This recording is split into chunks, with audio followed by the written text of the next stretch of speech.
नमस्कार, मेरा नाम है ईशा भंडारी और आप देख रहे हैं वोकल न्यूज। न जाने कितने ऐसे समय आए हैं जब कितनी ही महिलाओं के साथ बदसलूकी हुई, लेकिन आखिर ये मामला ऐसा क्या है जिसने मीडिया को इतना पागल कर दिया। आज हम बात कर रहे हैं श्रीकांत त्यागी मामले की, जिनका नाम इन दोनों कुछ ज्यादा ही चर्चा में है। ये बात है यूपी के नोएडा की, जहां महिला से बदसलूकी करने के मामले में आरोपी श्रीकांत त्यागी का नाम सामने निकल करके आया। आखिर कौन है श्रीकांत त्यागी, क्यों ये वाकई में बीजेपी के नेता बताए जाते हैं? इन सारे सवालों के जवाब जान लेने से पहले ये जान लेते हैं कि आखिर उस दिन ऐसा क्या हुआ था, किस बात को लेकर श्रीकांत त्यागी का महिला से विवाद हो गया। ये बात शुरू हुई पेड़ लगाने को लेकर। जी हाँ, खुद को बीजेपी नेता बताने वाले श्रीकांत त्यागी सोसाइटी में अपने ग्राउंड फ्लोर पर बने फ्लैट के सामने पेड़ लगवाने के लिए तैयारी कर रहे थे, जिस पर एक महिला ने आपत्ति जताई। महिला का आपत्ति जताना हुआ और श्रीकांत त्यागी जी का भड़कना शुरू हो गया और फिर वही गाली गलौज पर उतर आए। और बात गाली गलौज पर रुकी नहीं, बल्कि श्रीकांत त्यागी अपनी दबंगाई दिखाई जाती है उनके द्वारा, और फिर धक्का मुक्की भी कर ली जाती है, मार पिटाई शुरू हो जाती है। और कोई इस पूरी घटना को देखते हुए वीडियो बना लेता है, और तब तो क्या ही होना है, हम सभी को पता है। सोशल मीडिया का दौर है, वीडियो सोशल मीडिया पर वायरल हो जाता है, बात हड़कंप मच जाता है जब वीडियो वायरल हो जाता है। अब आप सभी के मन में ये सवाल आ रहा होगा कि आखिर महिला क्यों श्रीकांत त्यागी जी को पेड़ लगाने से रोक रही थी, आखिर क्यों इसका विरोध जता रही थी, क्या वो पेड़ लगाने से महिला को कोई आपत्ति थी? तो आपको बता दें कि आरोपी ने अपने फ्लैट के आसपास अतिक्रमण कर रखा था, यानी श्रीकांत त्यागी जी ने, और सोसाइटी का मेंटेनेंस चार्ज भी नहीं देते थे। यही नहीं, अथॉरिटी के नोटिस को भी अपने रसूख से रुकवा देते थे वो।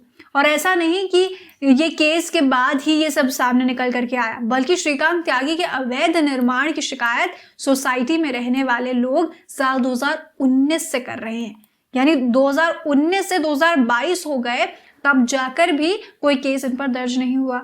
लेकिन अपने रसूख के चलते वो हमेशा कार्यवाही नहीं होने देते थे। श्रीकांत त्यागी नोएडा के भंगले का रहने वाले हैं। दरअसल भंगले में नोएडा अथॉरिटी ने जमीनों का अधिग्रहण किया था, जिसमें श्रीकांत त्यागी के परिवार की भी करोड़ों रुपए की बेशकीमती जमीन थी।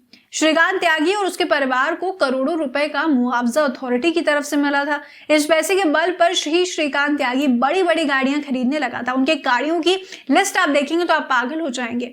और यही नहीं, बल्कि हाल ही में त्यागी ने सीएनजी पाइप बिछाने का बड़ा ठेका भी हासिल किया था। श्रीकांत त्यागी के पास और भी ठेके पट्टे के काम उत्तराखंड में है। अब सवाल कई उठते हैं कि आखिर श्रीकांत त्यागी जी सही में बीजेपी के नेता थे? आखिर वो कौन कौन से नेता और अफसर हैं जिनका सहयोग श्रीकांत त्यागी को मिल रहा था? श्रीकांत जी के घर के बाहर की बात करें तो उनके घर के बाहर एस्कॉर्ट करने वाली जीप लगाई जाती थी।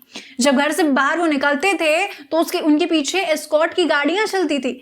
नोएडा पुलिस ने एस्कॉर्ट की 2 गाड़ियां फिलहाल बरामद कर ली हैं, लेकिन क्या उसके सीनियर पुलिस अधिकारियों से भी लिंकेज है? क्योंकि एक अथॉरिटेटिव गाड़ी किसी इंसान को तभी मिलती है जब कोई उनके रिश्तेदार हो, कोई उनके जान पहचान के हो, या तो वो खुद कनेक्टेड हो।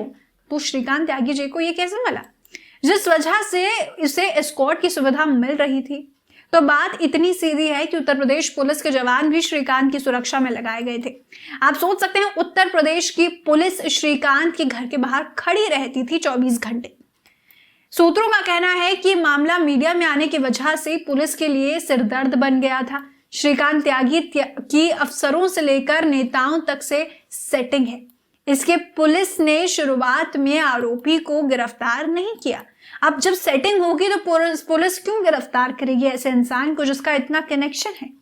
नेता और अफसर डर के मारे फिलहाल आरोपी की मदद नहीं कर रहे हैं और ये बताने में लगे हुए हैं कि हम श्रीकांत त्यागी जी को नहीं जानते। हालांकि महिला को इस तरह से धक्का मारना भी बिल्कुल गलत है। इसी वजह से अब उसके खिलाफ ये कार्यवाही हो रही है। हालांकि सूत्रों का कहना है कि इस मामले को ज्यादा तूल दिया गया है, लेकिन अब गिरफ्तार वो हो चुके हैं। इतना समय क्यों लगा? क्योंकि बीजेपी से कनेक्शन था, बट उन्होंने बोला कि उनका बीजेपी से कनेक्शन है, पर बीजेपी ने उन्हें अपनाने से ठुकरा दिया। जबकि हमने बहुत सारी उनकी फोटोज और पिक्चर्स देख रखी हैं जो कई बीजेपी मिनिस्टर्स के साथ हैं। तो अब ये सवाल कहीं ना कहीं उठता है कि क्या बीजेपी के साथ उनका सही कनेक्शन था या नहीं।